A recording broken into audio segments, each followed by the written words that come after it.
നിങ്ങളുടെ favourite shows ഇനി ഒരിക്കലും മിസ്സാവില്ല. ഇപ്പോൾ C5 കാണും നിങ്ങളുടെ ഫേവറേറ്റ് ഷോ തികച്ചും സൗജന്യമായി.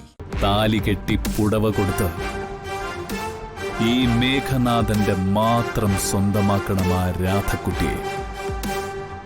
അത് കഴിഞ്ഞ് എക്കാലവും രാധ എന്റെ അന്തഃപുരത്തിലെ ദേവിയായിരിക്കും. അത് കഴിഞ്ഞ് വേണം ആ ദർശനയെയും സൗഭാഗ്യയും കൊണ്ടുവരാൻ. പക്ഷെ എന്നും എന്റെ ദേവി രാധ മാത്രമായിരിക്കും.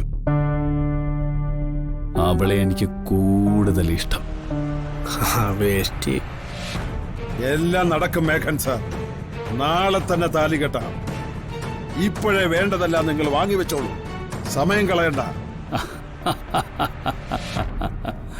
മണിച്ചാ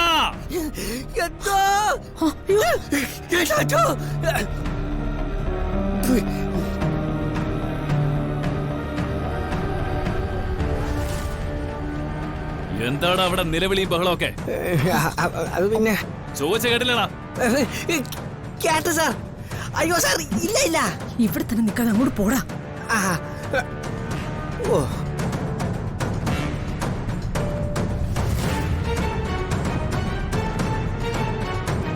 താനെന്താ അവിടെ ഒളിച്ചു നിൽക്കായിരുന്നോ? ഞാനല്ല, ഭവാനിയമ്മ. അമ്മ അവിടെ ഉണ്ടോ? ഉണ്ട് സാർ.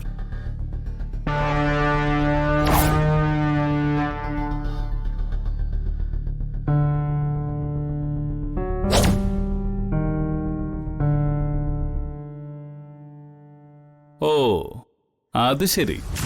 അപ്പൊ നിങ്ങൾ അവിടെ ഒളിഞ്ഞു നിൽക്കുമായിരുന്നല്ലേ? അതെന്തു വർത്തമാനാ മേഘനാഥ നീ പറയുന്നത്? എന്റെ വീട്ടില് എനിക്കെന്താ ഒളിഞ്ഞു നിൽക്കേണ്ട കാര്യം? നമുക്ക് രണ്ടുപേർക്കും അങ്ങോട്ടും ഇങ്ങോട്ടും അറിയാവുന്നതുകൊണ്ടും DYSP സാർ ഇവിടെ നിൽക്കുന്നതുകൊണ്ടും ഇതിനുള്ള മറുപടി ഞാൻ പറയുന്നില്ല.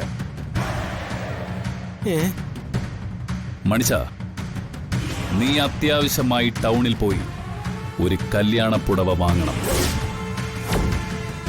ജ്വല്ലറിയിൽ പോയി താലി ചാർത്താൻ ഒരു മാലയും. മേഘനാഥ, വിളിച്ചു കൂവി ശബ്ദമൊന്നും കളയണ്ട. അകത്ത് ഒളിച്ചു നിൽക്കുകയായിരുന്നെങ്കിൽ താലിമാലയും പുടവയൊക്കെ എന്തിനാണെന്ന് നിങ്ങൾക്ക് മനസ്സിലായി കാണുമല്ലോ. രാധയുമായിട്ടുള്ള എന്റെ വിവാഹം നടക്കാൻ പോവുക. ചിലപ്പോ ഇന്ന്, അല്ലെങ്കിൽ അടുത്ത ദിവസം തന്നെ.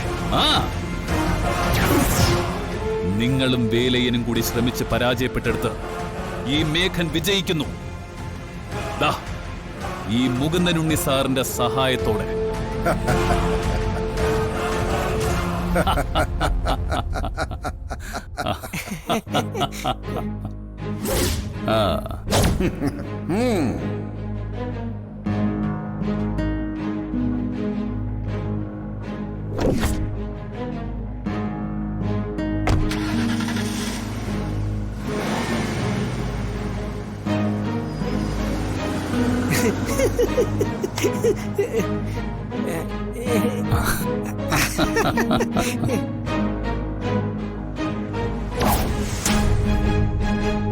ഡൗൺലോഡ് ചെയ്യൂ C5 ആപ്പ്. കാണൂ എല്ലാ എപ്പിസോഡുകളും സൗജന്യമായി.